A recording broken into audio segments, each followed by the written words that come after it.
Hi, this is Alex from devstories.eu. Scanpy Single Cell Analysis, Episode 7 of 16. Human minds cannot visualize 2,000 dimensions. Worse, complex clustering algorithms become computationally paralyzed by them, bogged down by a mix of true biological signal and random technical noise.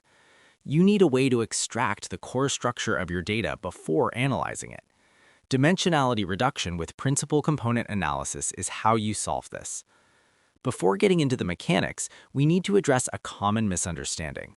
People often think PCA is just a scatter plot showing PC1 against PC2, meant as a final visualization for human eyes. It is not.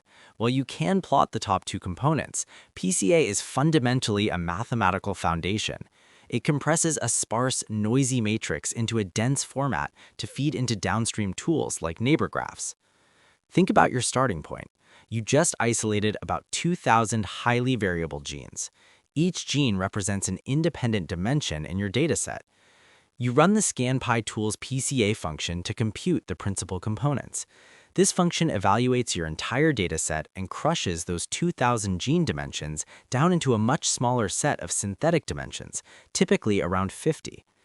These synthetic dimensions are ordered by how much variance they explain. The first principal component represents the absolute strongest axis of variation in your cells. The second represents the next strongest, and so on. Here is the key insight. The first handful of components capture the real, structured biological differences. As you move down the list of components, they capture progressively less biology and more random technical noise.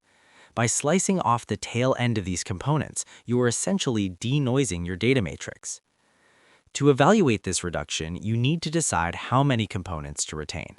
You use the Scanpy plot PCA variance ratio function. This command generates a line chart showing the fraction of total variance explained by each individual component. You scan this line looking for the elbow point, which is where the steep drop-off suddenly flattens into a long tail.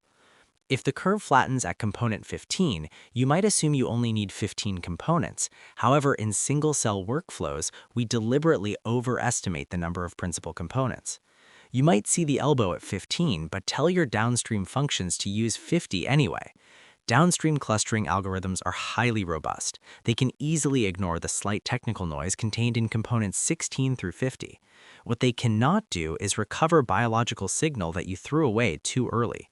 If component 22 holds the variance signature for a very rare cell type, dropping it means that cell type disappears from your analysis entirely. You compute the components, check the variance ratio to confirm the data structure, and move on.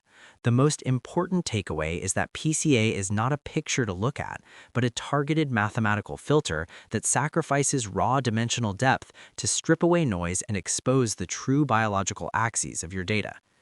Hope that was useful. Thanks for listening and enjoy the rest of your day.